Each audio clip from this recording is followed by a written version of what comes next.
Welcome to the With Faith in Mind podcast in our current series, Christian Education at the Crossroads. I'm one of the hosts, John Terrill, and I'm excited about today's conversation where we invite a dynamic husband, wife, pastor, school, principal team to the show. Marcio and Tia, welcome to With Faith in Mind.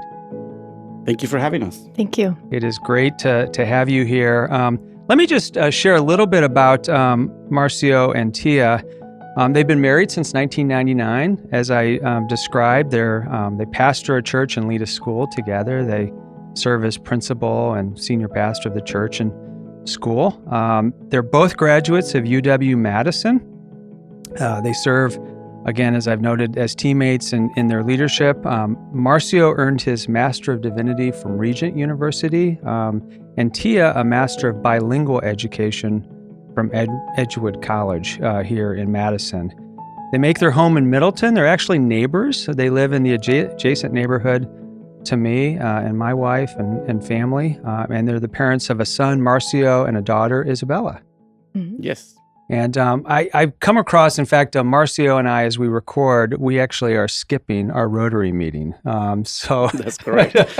So we're recording about midday, and both of us are involved in Rotary. But I come across the two of you often. You're just really cherished leaders in our community. I know you've won lots of awards and recognition, and people are just grateful for your leadership. So thank you. Maybe another little sort of interesting piece of trivia about them is, it's actually trivia for me. InterVarsity, as some of our listeners will know, is based here in Madison, and Lighthouse Christian School occupy what used to be the National Service Center or headquarters for InterVarsity Christian Fellowship. So it was crazy to go in to your building, I don't know, a few years ago and see what you've done to it. You've improved the place. Yes. We actually purchased the building in 2017. And it's fun to bring people that used to work at InterVarsity and then come to the building and they're like, oh, that's where my office used to be. That's where I used to be. And now it's very different. Yeah, well, the space is really dynamic. I mean, it was a dynamic space before, but it's really fun to see how you've kind of reconfigured it and reimagined it. And so, well done on all of that. It's I'm so glad that 6400 Schrader Road, is that the 6402 Schrader Road? 6402. Okay, I'm glad that it's in your hands and been able to be used so well. I would love to know how you first met. Wonder if you could just take me into that story. Did you meet at UW-Madison, or was it? Yeah, tell me the story. No, we actually met at West High School, just a couple miles from here. Okay. I was a senior and Marcio was a sophomore when we met, and we met at a party. That's right. Okay. and Marcio, I know, Tia, I don't know, were you raised all the way from sort of birth in Madison? Were you? I was. I was born and raised just a couple of miles from here, near the campus, and I was not raised as a Christian. I did attend the Catholic schools growing up, and I actually was not a Christian when Marcio and I met. And it was kind of a journey for me to come to know Jesus. Yeah, I imagine there's a story there. And Marcio, you came to the United States. I'm from Honduras. Yes. I was born and raised in Honduras, and we moved to Wisconsin because my father actually came to get his PhD at the University of Wisconsin. Okay. And that's I've never heard of Wisconsin before. Right. I've never seen the snow before. Yeah. I don't think I even owned a jacket. Yeah, big change. And yeah, so we came here, and I started going to West High School. So I was learning English when I met Tia, and she was helping me with that, and she was learning Spanish. So I was helping her with that, and that's kind of how we became friends, and then now we're married with 2 children. That's a great story. So the relationship continued through the UW years. There was some overlap there. Mm-hmm. Yes. Okay.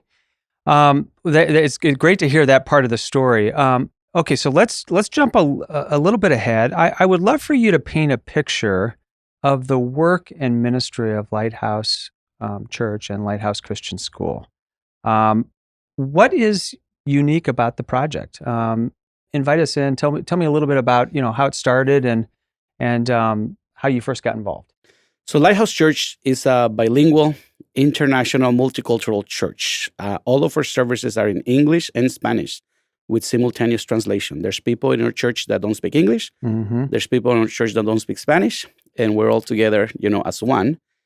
And the majority of the congregations are actually immigrants. We have a lot of immigrants from Latin America, Spanish-speaking countries. And we actually have many families from Africa as well. So it's very diverse. So we cater a lot to the Hispanic community, African American and African community. A lot of the members of Lighthouse, I would say, are, I call them hardworking, low-income families. Mm-hmm. And then in 2004, we started a big ministry that is part of the church. Under the church we started a school. Right. And we'll talk more about this, but the school serves about 60% of the students are Hispanic and about 30% African American, 100% low-income families as well. And we're part of the school choice program, Wisconsin school choice program here in Wisconsin. Yeah, I want to explore a little bit of that. One of the reasons I'm so excited to talk to you is, the series is titled Christian Education at the Crossroads, and a lot of our guests have represented the world of higher education, Christian higher education. But boy, there's so many facets to Christian education, right? It takes place in the church, it takes place in primary and secondary schools, and to be able to bring a husband, wife, pastor, principal team in to the studio to have this conversation is really exciting, because I think there are really unique dimensions that you experience in your work. So we want to get into that in a lot of ways. Before we start to dive into that, though, you occupy the same building. And so I'd love to know in what ways the ministry of the church and the work of the school located in the same building are either mutually reinforcing and helpful. And then, are there a couple of ways where the two projects collide a little bit? Yeah, I would say when we first started, it was a challenge for the church congregation because we just kind of took over the building. Mm-hmm. And so we had to start sharing space, and it felt uncomfortable to the church because, back then, so this is our 18th school year. Right. So this was 18 years ago. I think the church felt like church and school should be separate. Yeah. Because they're two different things, and why do we have to be involved in this? And so it took a long time for us to kind of teach the congregation that this is a ministry of the church. This isn't separate from the church. This is the church. And so now the church understands that it's because of the school that we're able to have this bigger building and this nice space, because we literally have a Sunday congregation and then we have a Monday through Friday congregation. Yeah. And a lot of overlap or not so much overlap? Typically, it starts out with not much overlap, and as new families come in, they often join the church. Mm-hmm. So it's hard to tell which happened first, church or school. Right. It's kind of both. People come to the church and then realize we have a school and say, let's enroll, and people come to the school and say, oh, there's a church, let's come. Yeah, right. But I will say, since we started the school in 2004, a big percentage of the growth of Lighthouse Church membership is related to the school. So we have a lot of families who came to the school, learn about the church, and now are part of Lighthouse Church. Right. Mm-hmm. Right. So mostly it's been, some issues of just kind of stumbling upon one another and trying to figure out how to share space. But mostly it's been a positive to occupy the same building. A lot of kind of mutual support and cross fertilization. It sounds like. Yes. Yes, we have to change the culture at Mhm. Lighthouse. Like Tia said, at the beginning there was the conflict of children's church ministry on Sunday saying that teachers on Monday took my pencils, and then the teachers saying children's church was using my chairs, or they didn't leave it the same. Yeah. And there was a lot of talk about we are one. So Lighthouse has 3 core values, and one is unity, service, and equipping. And we realized that the school and the church, we're all about serving, we're all about being united, and we're all about equipping. Yeah. So now I think we're a very good, cohesive Mhm. team. I mean, like we say, we have our services on Sunday. We have children's church. I actually call it children's church Monday through Friday from 7:30 a.m. Right. until 4:30, 5:30 p.m. Mhm. And really is one thing, and we're very well connected. Yeah. Yeah. Yeah, and it's kind of the whole, the church for years struggled with, well, how do we get outside of the 4 walls and bring the gospel to the city? Mm-hmm. And this was an amazing opportunity to bring the city into the 4 walls and bring the gospel to the Yeah. city. which is what we've been doing ever since. So I think once church members realize just how gospel-oriented it is, then they start to really feel proud that they get to be a part of something, even if they only come on Sundays. Right. That's really helpful. Thank you. I would like to explore your thoughts about Christian formation. And I think, it's so interesting to talk to you both wear the pastoral hat, and then you're also leading this school. So, Tia, I wonder if we could start with you. When you think about formation and your role as the principal, what is most important? What is the one or two things that are just essential for the kind of formation you want to see take place in the lives of kids? Yeah, so our philosophy and our motto and our value is our goal is that every student would leave from Lighthouse knowing how much they're loved by God. Mm-hmm. That's kind of the basis of everything we do. Our motto is love God, love others, love yourself, which of course is the great commandment. And that's where we start. And we have a kind of a different approach to formation in the sense that a lot of our families are not Christian. We accept anybody, and so we get families that have no experience with a church or with the Christian faith. And so our philosophy is to have students experience the love of God and just trust that God will begin speaking to them what their value is, what God's plan is for them. And so we don't do a lot of kind of doctrinal teaching at our school. It's a lot more practical. Yeah. Like this week, we're going to think about how to be kind to each other. And we read verses about that, and then we ask kids to practice that in the classroom, outside of the classroom, at home. And so kids really are just experiencing God's love as they're growing up in Lighthouse. Yeah. And we're just teaching them that, God has this great plan and this desire to be in this relationship with them and help them to become successful in the future. And so that's kind of how we view formation. Yeah, that raises, that's great. And it makes me want to be an elementary student again. Yeah. I know you do some really imaginative things with kids, helping them dream about their future. Could you talk, I have an example in mind, but I'd love to hear you just share some of what you do to help, young students who are forming and their families imagine a path that might be different that they would, that they might not imagine if they didn't have encounters with you. Yeah, right. Well, first of all of our classrooms have a college that they represent. So we've taken a lot college or technical college? College or technical college. We've taken, first and foremost, all the local ones, UW-Madison, Edgewood College, MATC. Yeah. And so each class is its own college. Right. And so for that year that they're in that class, they really get to see what it feels like to be a student of that college. So like our 7th graders are Badgers.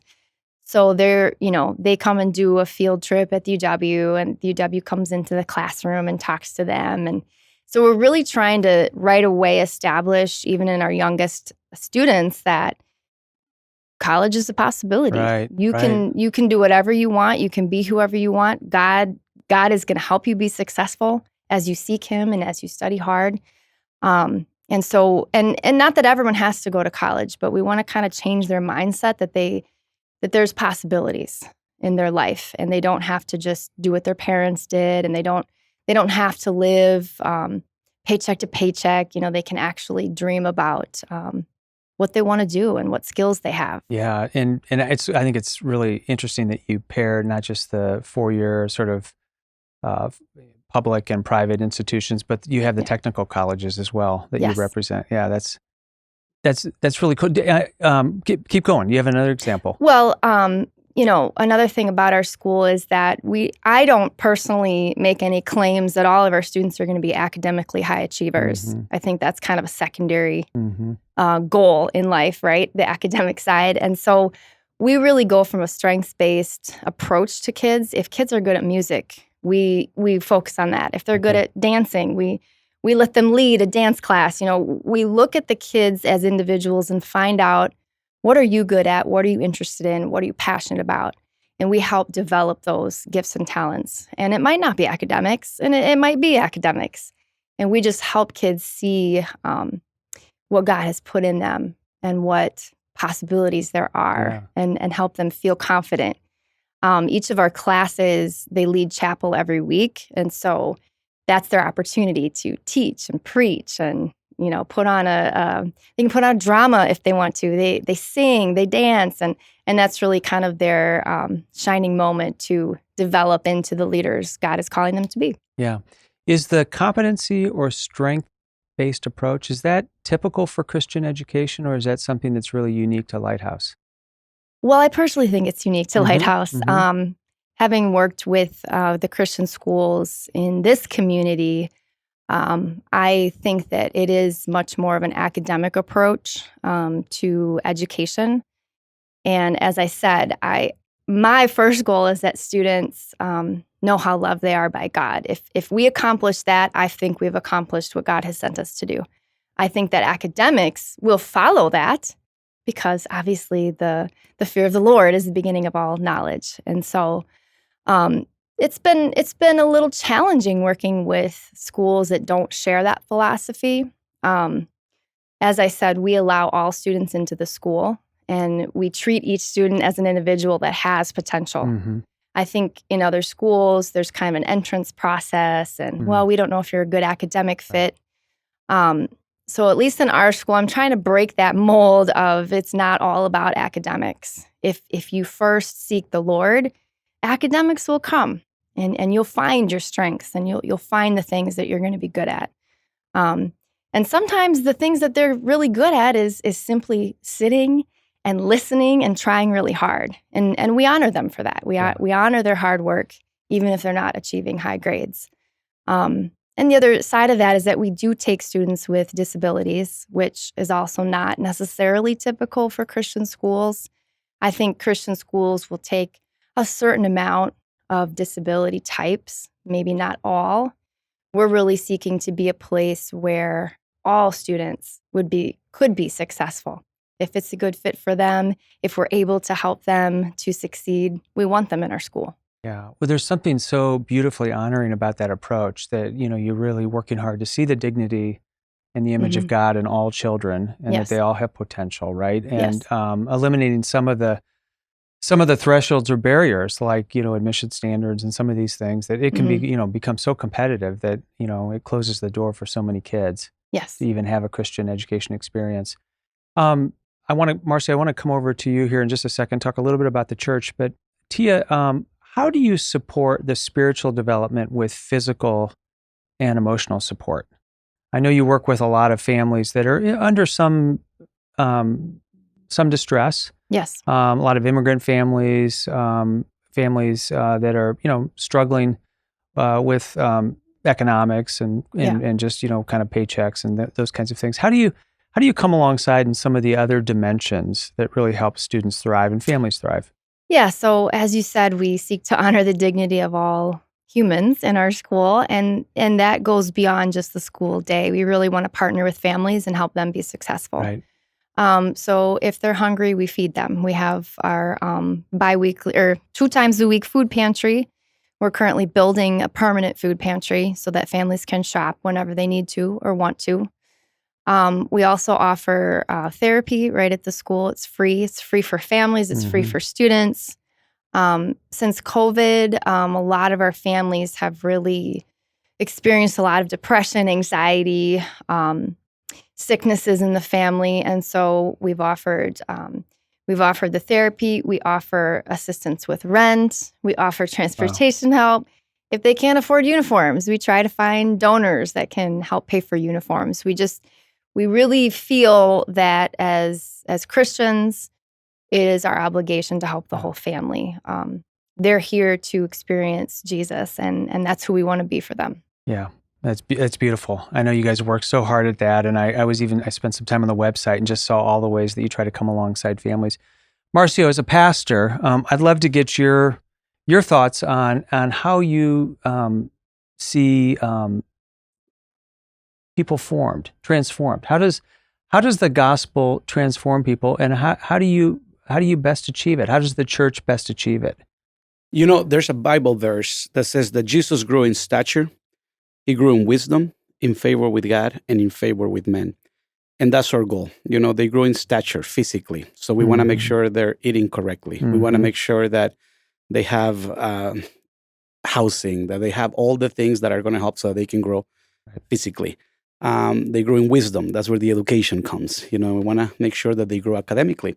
But, you know, one thing is very difficult for a child to achieve academically when maybe, you know, there was fighting at home the night before because they're about to get evicted, Right. you know, or there's other difficulties.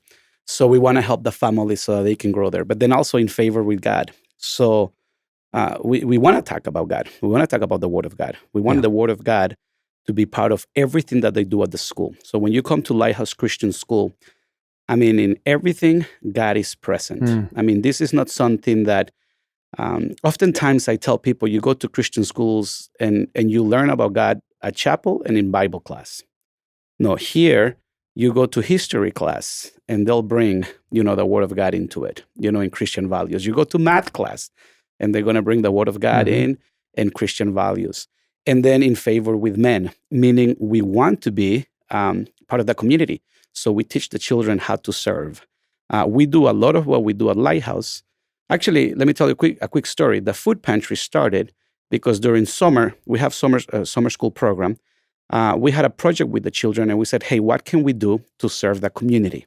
And actually, one of the children that was part of the summer school, whose family goes to a food pantry, said, can we build, have you seen those little houses that are in neighborhoods and that they have books?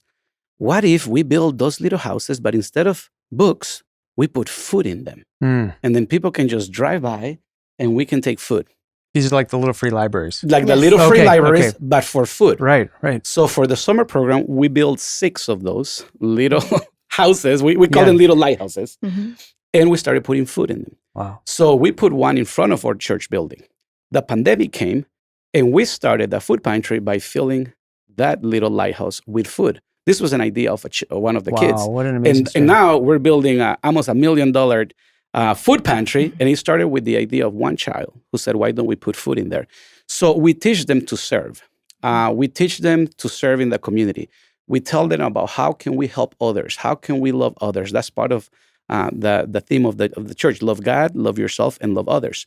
So as part of the formation is, yes, we want you to be good students. Yes, we want you to be ready to go to college if you want to go to college. But more than anything, we also want you to be a disciple of Jesus Yes. who knows how to love, who knows how to serve. When you get married, we want you to be a good husband, a good wife, a good father, a good mother, and grow in the ways that God wants us to grow. Wow, that's beautiful. I did not know the story about the food pantry and the origins of that. So that is an amazing, amazing story. I imagine that some of the kids and families that come to the church and the school have experienced brokenness, and they need help in reshaping their picture of God. How do you do that? And I'm interested in kind of adults. Marcio, I want to turn to you here in just a second, but Tia, how do you do that in the lives of kids? Well, it's pretty simple. We just love them. Mhm. Our teachers are also very committed to the gospel, and they don't work there unless they really love kids and can Yeah. really see them through God's eyes. It's kind of an organic process once kids enter our school building and realize, wow, all the adults in this building really care about me. They really love me. And we know them. We know their history. We know their family situation, and we that doesn't bother us. That makes us love them even more. They start going home and saying, "Mom, Dad, we need to go to church," or "Can you buy a Bible so we can read at home? Can Mhm. we sing this song about worshiping God?" So it's a very organic process that, Jesus said to just love them, right? Let the little children come to me, don't stop them. And that's all we do. And we have found that children make the best evangelists to the families. And once the families really start seeing in their kids that kind of that hope and that change in them, they themselves want it too. And that's why we offer, we offer parenting classes. We offer opportunities for parents to come, even if they don't necessarily want to get involved in the church. They're welcome to come to chapel. They're welcome to come and, pray with somebody if they need prayer. It's just it's an open environment. It doesn't have to just be, you have to come to church on Sundays. We've just made Lighthouse a place where God is present all the time. Yeah. Lighthouse Christian School has become like a church. So it's not as strange, for example. So as a pastor, it's not that I'm in charge of the church and T is in charge of the school. I'm always at the school. Everybody knows who Pastor Marcio is. Parents come. And your offices are together. My offices are together. And the parents come and they see me as a pastor. Right. Some of them don't go to a physical church, but they say, we're part of Lighthouse. So sometimes when they ask me, how large is Lighthouse? Well, are you talking about how many people come on Sundays or how many people are we serving through the week? So it's not strange, for example, when Tia talks about love, to see a parent talking to praying with a teacher. There's often times that I'm walking by and we see that a teacher is having a hard time with a child, and I'll stop by and I'll start praying with the kid, talking to the kid, what is going on. When we grew up, we had the idea of like, if you misbehave, you're going to the principal's office. Right. Oftentimes, it's like you're going to go and talk to the pastor. You're going to the pastor's office. And it's different with me because I'm just like, hey, what happened? How's it going? What happened? And, we do things like that. For example, we don't have detention at Lighthouse. We have restoration. Right. So instead of going to detention, you do something that has to do with restoration. Even just changing the name of it. We're like, we're trying to grow. We're trying to become better people. But I think love is what it is. Something that we say at Lighthouse is that there's no exceptions and no excuses. And as believers of God, we feel like if we cannot help these children and the families, then who can? Right. I mean, if we have God who created the heavens and the earth, who is, our supreme everything, if we cannot help these families, who can? Amen. Yeah, that is so powerful. I imagine, there's a lot of easy questions I could ask around just curriculum, and I know they're not easy issues because you have to think really carefully about curriculum. But there's resources that help with that, but I get this sense that you've really thought about every dimension of this experience. Somebody walks into the building, whether they're intending to go to the church or the school, or they don't know where they're intending to go, that they're going to encounter something that's deeply spiritual and is oriented toward helping them. Yes.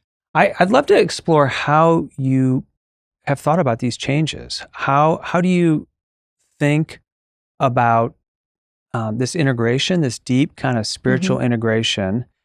How does it happen? Sort of take us into the process of how you've, maybe there's an example or two of how you've seen a need and you've layered something in. Well, my personal story, growing up, I have ADHD. So growing up in the early 80s, there was no such thing as ADHD. I was the kid that got sent to the principal's office. I was that kid that every teacher is frustrated with, that they don't know what to do with. So my entire primary experience basically has educated me on what school should be like. Right. So I personally look through that lens with every single decision. We have kids that, are coming from pretty hard backgrounds that have a lot of trauma. And I came from that place too. So I'm constantly thinking, okay, if this were me, how would I want my principal to treat me? What would be a step that would help me make a good decision next time? How can I start, transforming the behavior of this student, knowing how difficult it is, because I was there. So I believe that God, had a plan. Obviously, I didn't know it was to run a school, but he knew. And so all of my life experiences, I just bring into it.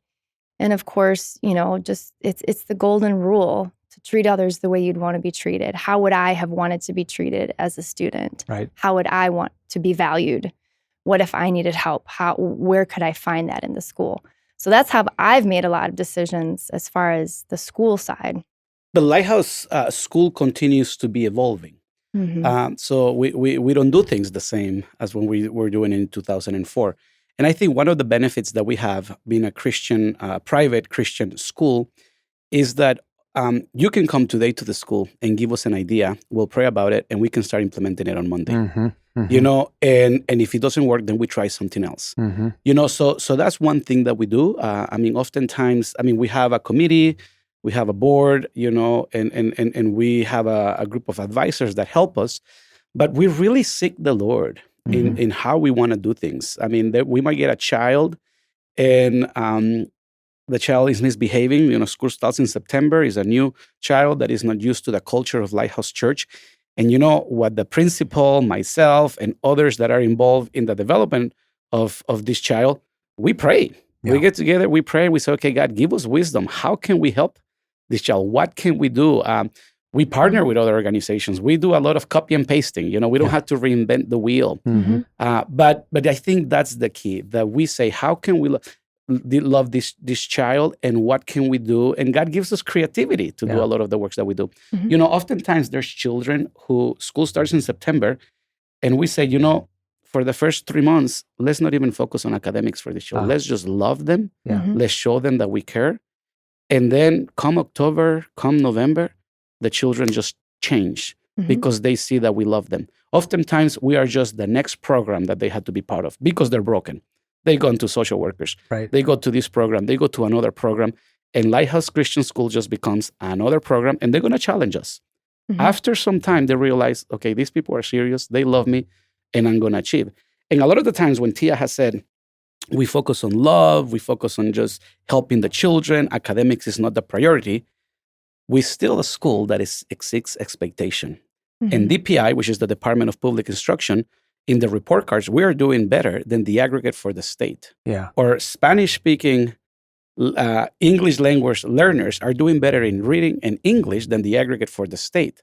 So when you focus on loving the children, when we come up with ideas on how we can better serve the child and their family, they start excelling academically. Yeah, and that point shouldn't be lost. There really are stringent accreditation and metrics that you need to hit. Yes. And I think the approach that you're taking shows that it does pay off, that, loving students well and their families well can lead to real success in so many ways, including academic success.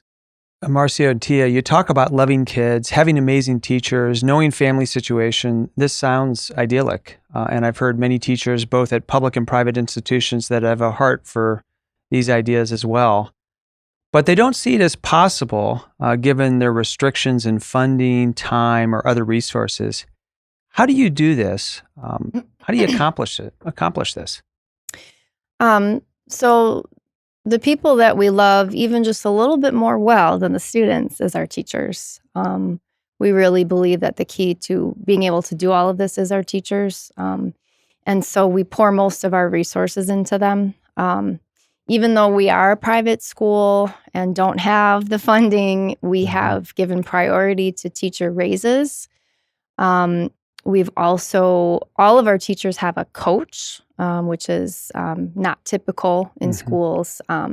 Every teacher gets coached by either someone virtually or someone in the building that's right in the room with them, helping them to use the best academic strategies, but also classroom management, social emotional strategies. So our teachers feel really supported to be able to do this work. We know that they can't do it alone. So our teachers are it's more of a team environment, right? Each teacher is working together with another teacher or a team. Nobody's just kind of on their own, doing their own thing. We're right in the classrooms every day, supporting the values and goals that we want the kids to achieve. So, we know that it's a stressful job because for the majority of the last 18 years, I've also been a classroom teacher. So I kind of stay intimately connected to, what teachers are struggling with. And so if we get extra money, if we get grant money, if we get donations, we typically first pour it into teacher appreciation or teacher salaries. Yeah. And trust God that as we grow as a school, the funding will just be there for what we need to do. How do you draw parents into the mission of the work? Well, we just let them know this is how it is, and And once they see what's happening in their students, they pretty much fall in line, even if it's not what they believe or it's not anything that they've practiced before as a family. They see the results and they believe it. But we have also, and actually Tia started it. She built this program. We have a parent leadership program where we actually encourage the parents to be part of. And we, in this parent leadership program, we teach them how to help your children with school, how to instill faith into the children. Then we did a program called FAST, with the parents and the children. Now we have a program called Anchor, which is like FAST, the FAST program. And if you're in academia, you've heard about this program, but now we include faith into it. So we're constantly communicating with the parents. We're constantly asking the parents to be part of what the children are doing. The parents are invited to be part of chapel. And a lot of what happens, because of the love that they feel, you come to the school and you'll see a lot of the parents that you wonder, what are they doing here? That they came to pick up a child. 2 hours later, they're still in the school because they're talking to someone or they're eating with the children. And it's almost this environment of love and peace where that they come to the building, they feel like we want to be here. So they're part of everything that we do. Yeah, and parents really do lead the school in the sense that every program we've added or implemented or changed is because of parent feedback. So we really rely on the parents to decide how they want their school to look like. So, for example, when we added Chinese or Mandarin classes, it was because the parents requested it. We had students that were speaking Mandarin, and some of the parents came and said, "Hey, why don't we learn this?" And so we said, "Great, let's get a Chinese teacher." Yeah. Yes. So, We have a healthy meals program for the children because we want our children to eat healthy. We ask the parents to come up with menus, and to come up with some of their foods that are culturally sensitive to a lot of the families that we have. We have mental health therapy, but we include the parents as well. So parents can come for free mental health, not only the children, but if they can come for free and they can have their sessions. So in everything that we do, we try to include the parents. Yeah. I want to ask you, it's largely behind us, but I want to ask you about kind of the season of COVID, because I think a lot of parents have stories with young kids, have stories about that season. I know we have a 5-year-old, and we have flexibility in our family, so we were able to adjust, and have jobs that we can do from home, things like that. But a lot of parents don't have that flexibility. What did you do to care for your students and families that might have been a little different than sort of the major responses or the typical responses during COVID? That was a very, very difficult time for everyone. But I think, for example, at Lighthouse Church and School, over half of our families were without work. Yeah.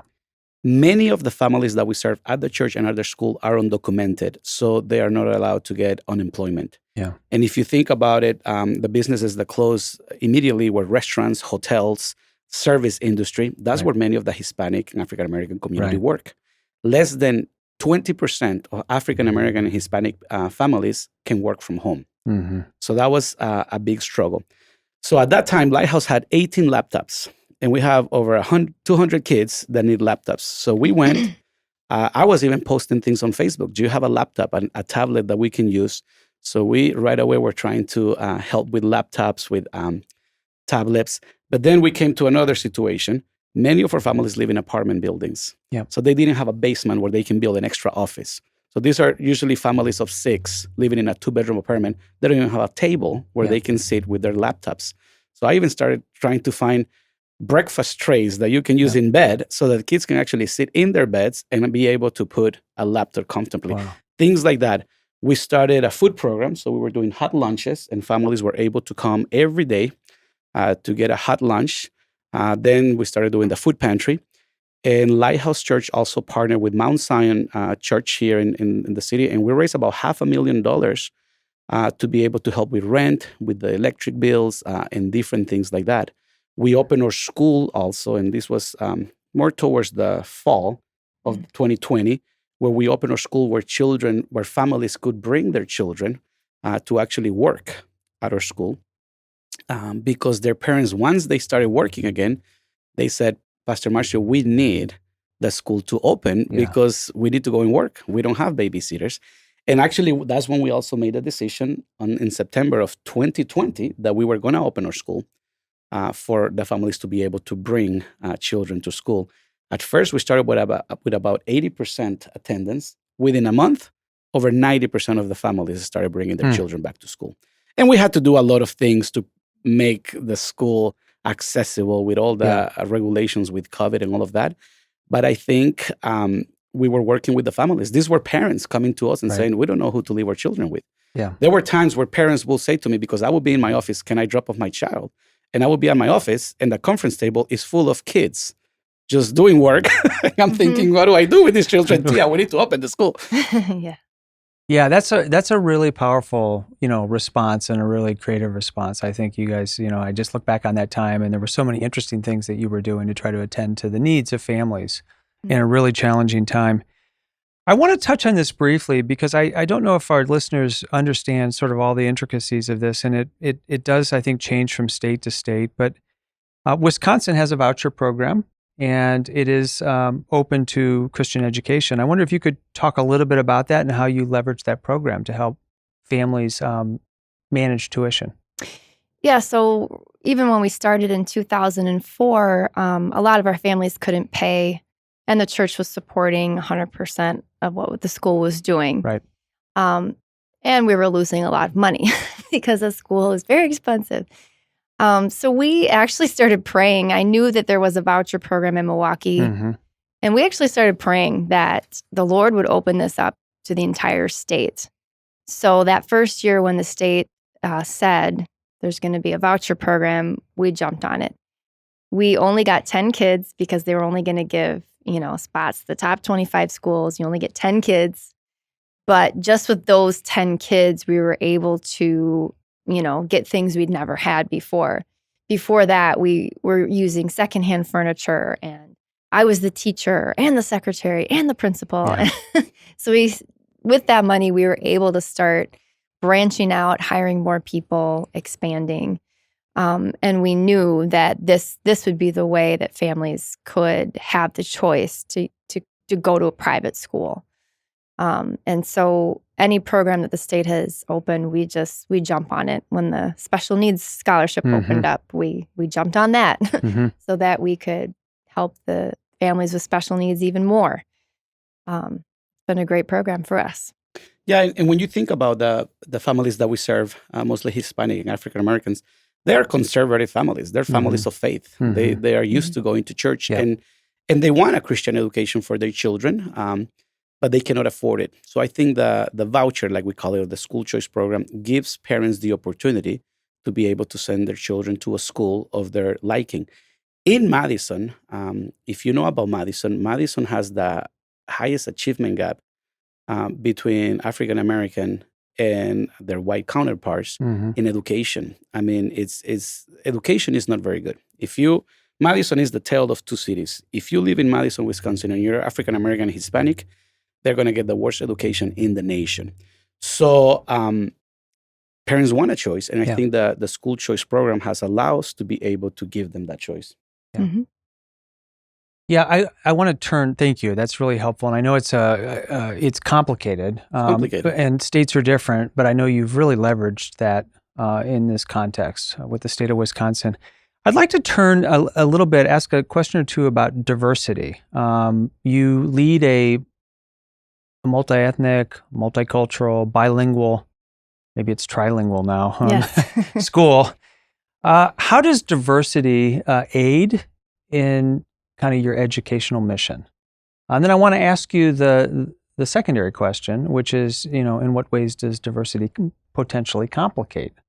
But as people of faith, as Christ followers, I want to ask both of those questions against the backdrop of your personal faith. So first, how does a diverse school, a very multi-ethnic school, contribute to what it is you're trying to achieve? Well, it's really beautiful, right? It's like heaven. We're bringing together different backgrounds and nations and languages and becoming one people in the Lord. We have a common culture, and that's Jesus. We are able to do so many fun things to celebrate the cultures in our school. This month is Black History Month. So every day we have fun activities going on. We do a big program at the end of the month. Everyone gets involved. It's not strange to celebrate culture in our school. It's kind of the expectation. And we don't look at each other weirdly or, what's wrong with that person. It's very much a celebration of who God has created us to be, and diversity is our strength, right? People walk in and say, wow, this is like the most diverse school in Madison. How do you do it? And we say, well, it's because of Jesus that we do it. On the other, to the second question, it's a challenge. It's mentally draining. Madison is not very diverse friendly, believe it or not. Even in the church. Actually, the church is more segregated than the rest of society. It is a challenge. It is a challenge to keep white students in our school. And our kids are great. If you walk into a classroom, you wouldn't know which student had a disability or which student was struggling, because they're all sitting quietly and learning. And so we encourage people to come and visit our school because it really is a peaceful place to be. However, it is hard to keep white people that are of a higher economic status. And that's frustrating to me. I don't really know the dynamic behind that, because as a parent, I've loved that my children have been able to experience this culture of, so many different people and different languages. It's really developed them into these great teenagers that just accept people and love people. But that is a challenge, and it's something I don't have the answer to yet. But I continue to try to work on it. And I think other challenges are, so you cannot see us here, but my wife, Tia, she's Anglo. She's white. I'm Hispanic. Even though she is the principal, I'm the pastor, and I don't deal a lot with the academics. There are parents that before even talking to the principal about issues with the school or curriculum, they want to talk to me first. Because they want to talk to the person of color before even going to the Tia. It's almost like I need to give them permission. It's like, you know what, talk to Tia. She's safe. So those are challenges, for her as a principal. But then many other issues, like we have to translate everything. And then trying to find, especially right now that it's very difficult to keep employees and to find employees. They're finding African-American and Hispanic bilingual teachers, staff is very difficult. It's not a hot commodity. I mean, is where do you go? So we tried, right now we're over 70% of our staff is diverse, Hispanic, African-American, but that is a challenge because there's not a great pool of African-American teachers there. There's not a great pool of, Hispanic bilingual teachers. When we need to hire a receptionist, we need a bilingual receptionist. So everything is a little complicated, but it's worth it. Thank you. It's really an honest response. I really appreciate that. What is the one thing you wish more white Americans, Anglo-Americans, you kind of referenced them, knew about families and students of color? What would you like to say to them? And then, I'd like to flip it. What would you like to say to families, students of color about, Anglo-Americans, white Americans? Well, to the white people, I would say that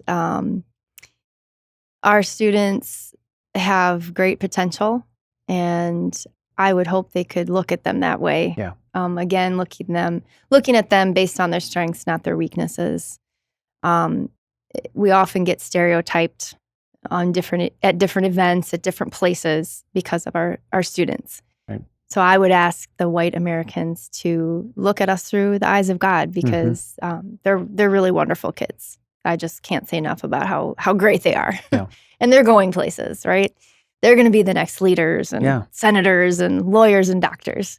And on the other side of that, I would say to the families of color that you can make your way in this world. You don't have to just fall into what you've known, but you can push your way into places that maybe don't feel comfortable right now, But once you show them how smart you are, how strong you are, you can make a place for yourself in the white spaces.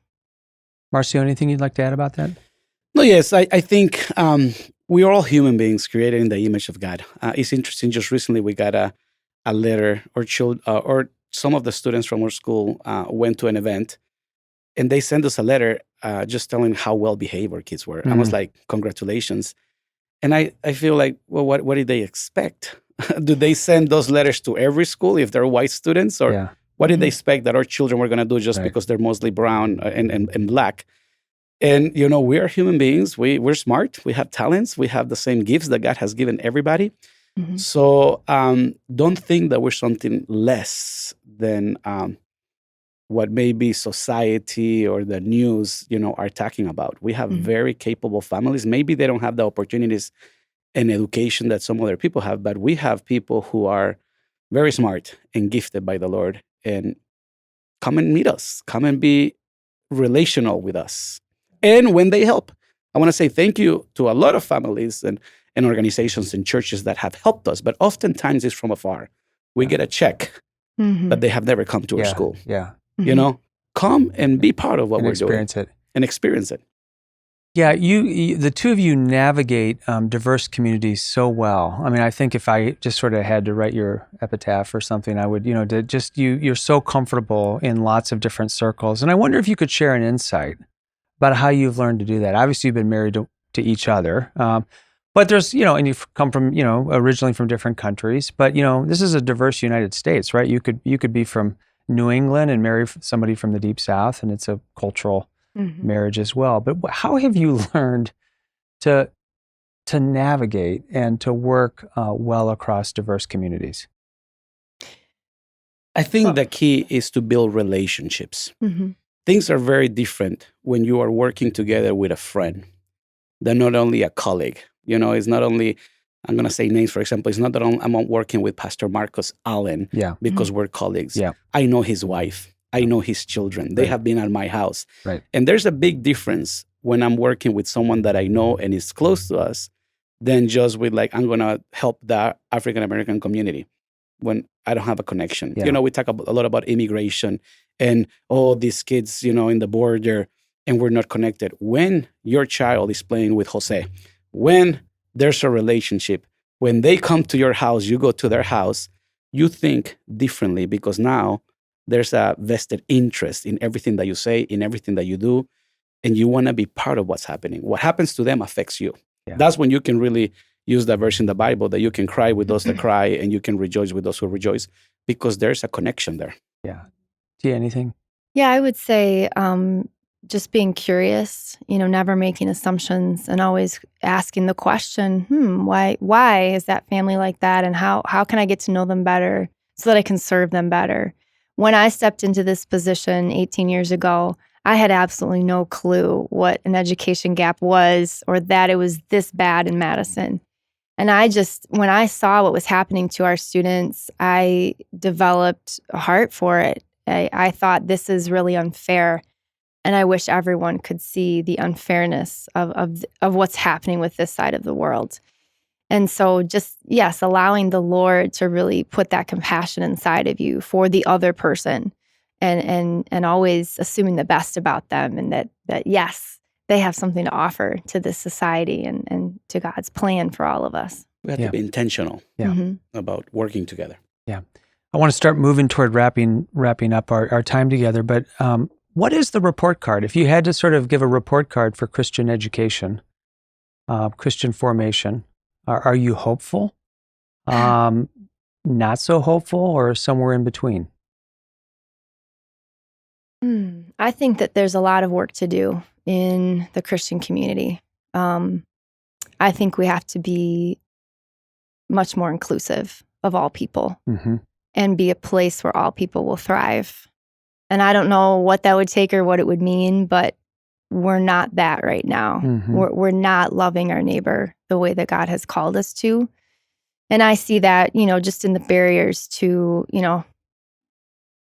schools taking in students with disabilities, the the lack of people with disabilities that feel comfortable in church, or people who are different feeling comfortable in a space that the first time they come in. So I think that the church in general has a lot of work to do. I think we've gotten really comfortable.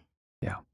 I think that Christian education, for the most part, is how can we protect ourselves from the world or from those that are not believers, instead of saying, how can we be light to the world? Really and important we're distinction. bring you in. That's a big difference, because one is, I'm going to protect you from the world. The other one is like, we're the light. They're in darkness. We need to bring them to us. How can we love the community better versus how can we just isolate ourselves from the community? Yeah. I'd love to know what you're working on. We're going to put all the details in the show notes about how folks can get in touch with you, and if they want to support the good work that you're doing. But I'm curious, what are you dreaming about? It sounds like this food pantry is a big project. What else is in the works? An exciting thing that we just did is in partnership with Fountain of Life, Mount Zion, and Lighthouse. We are working together. We actually apply for a big grant. And the goal is that together, the 3 different congregations, we're going to work on how to bring faith, teaching parents how to teach faith to their children. So that's a partnership that we're working on. We have a school. Fountain of Life is working a lot with families who come out of the prison system and how to connect them. Mount Zion is working with a lot of juveniles in the justice system. So we're coming together to see how we can help these families help their children. But then also the food pantry, we're growing the food pantry, and we had a lot of dreams. We do. Our next big project will be to build a middle school. We have almost 200 students on the wait list to come into the school. So we really do need more space. So lots of great plans and partnerships with churches in Dane County, the Madison metro area. So it's fantastic to hear about this. I want to end with this question. You are both so entrepreneurial, and you've won awards for this, and you're social entrepreneurs in the best sense of the term.